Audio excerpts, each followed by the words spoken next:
ततः कलौ संप्रवृत्ते सम्मोहाय सुरद्विषां बुद्धो नाम्ना जनसुतः कीक्तेषु भविष्यति। उसके बाद कलयुग आ जाने पर मगध देश बिहार में देवताओं के द्वेषी दैत्यों को मोहित करने के लिए अजन के पुत्र के रूप में आपका बुद्धावतार होगा। आथ कलयुग के आरंभ में भगवान अजन के पुत्र भगवान बुद्ध के रूप में गया प्रांत में ब्राह्मण कुल में प्रकट हुए, केवल उन लोगों को भ्रमित करने के उद्देश्य से जो आस्थावान आस्तिक लोगों से ईर्ष्या करते हैं। द्वापर का अंत होने पर कलयुग प्रारंभ हो गया, जो अज्ञानता को बढ़ाने वाला था। राक्षस असुर लोग ब्राह्मणों, क्षत्रियों, वैश्यों और शूद्रों के घरों में पैदा होने लग गए, जिनकी बुद्धि मलिन थी, जिससे ब्राह्मण लोग वेदों के अर्थ का अनर्थ करने लग गए। क्षत्रिय राजा दुराचारी हो गए, वैश्य छल कपट से धन अर्जित करने लग गए तथा शूद्र अपने कार्य में बेईमानी करने लग गए तथा नास्तिक हो गए थे। भगवान बुद्ध भगवान के अवतार ब्राह्मण अजन के पुत्र के रूप में गया बिहार प्रांत में प्रकट हुए और उन्होंने अहिंसा की अपनी अवधारणा का प्रचार किया और वेदों का अनर्थ करने वाले राक्षस जो ब्राह्मणों के कुल में पैदा हुए थे उनके द्वारा की जाने वाली पशु बलि की निंदा की। जिस समय भगवान बुद्ध प्रकट हुए उस समय कलयुग के प्रभाव से मनुष्य रूप में असुर अधर्मी थे और किसी भी अन्य चीज की तुलना में पशु मांस को प्राथमिकता देते थे। वैदिक बलिदान के बहाने हर जगह व्यावहारिक रूप से वधशाला में बदल गई थी और पशुहत्या बेरोक-टोक की जाती थी, क्योंकि सभी वर्णों के लोगों में राक्षसों की अधिकता थी, जो स्वभाव से ही अधर्म आचरण वाले थे। भगवान बुद्ध ने बेचारे जानवरों पर दया करते हुए अहिंसा का उपदेश दिया। उन्होंने असुरों को मोहित करने के लिए उपदेश दिया कि वे वेदों के सिद्धांतों में विश्वास नहीं करते हैं। उन्होंने असुरों को मोहित करने के लिए कर्मकांड को पाखंड साबित किया। भगवान बुद्ध जो स्वयं ब्राह्मण कुल में जन्मे थे, उन्होंने ब्राह्मणों से शास्त्रार्थ किया और उन्हें अपने ज्ञान से पराजित किया।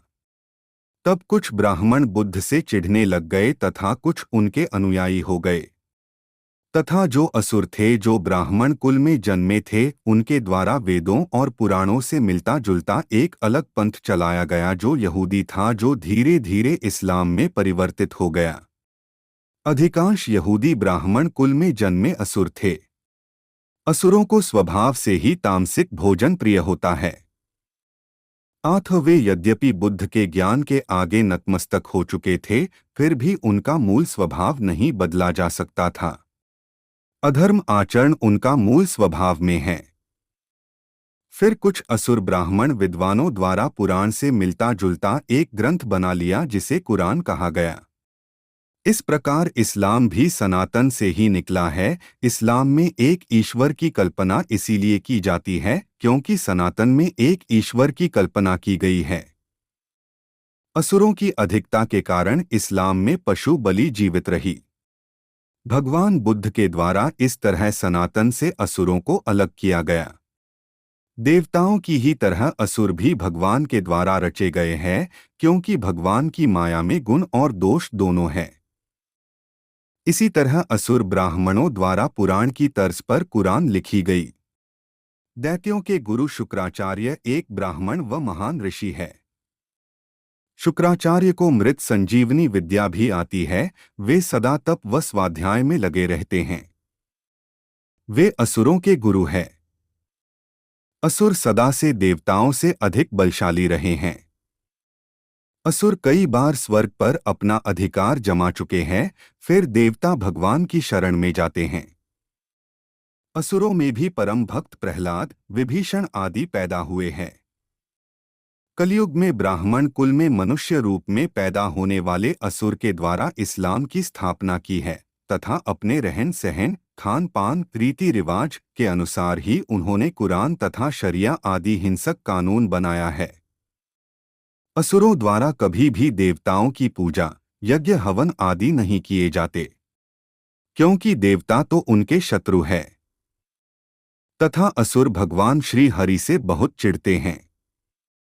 और वे भगवान शंकर को अधिक पसंद करते हैं।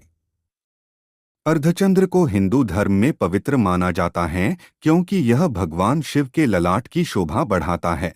अर्धचंद्र चिन्ह का काबा में महादेव के प्रतीक पर होना इस चिन्ह को मुसलमानों में पवित्र बनाता है और इसे इस्लाम के झंडे पर स्थान दिया गया है।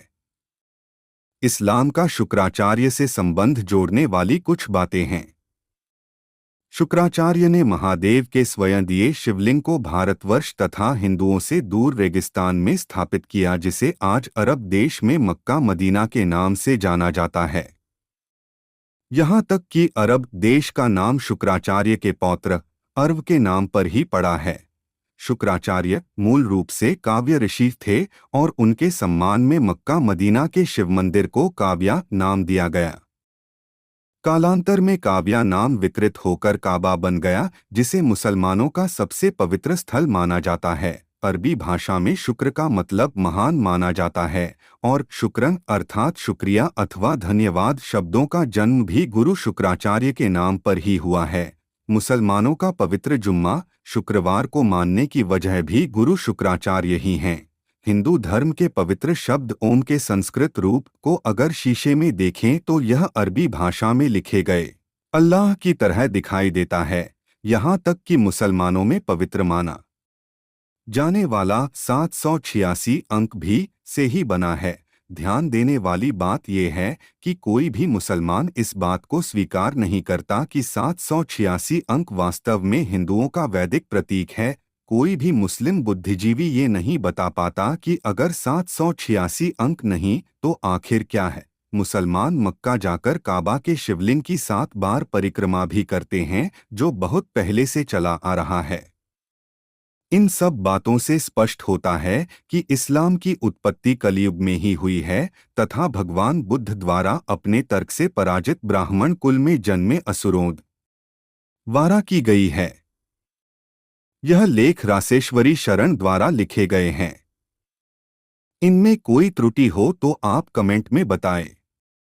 सभी धर्म ग्रंथों का भली भांति अध्ययन करने पर तथा धरातल पर घटित घटनाओं का उससे संयोग होने पर ही यह सब लिखा जा रहा है।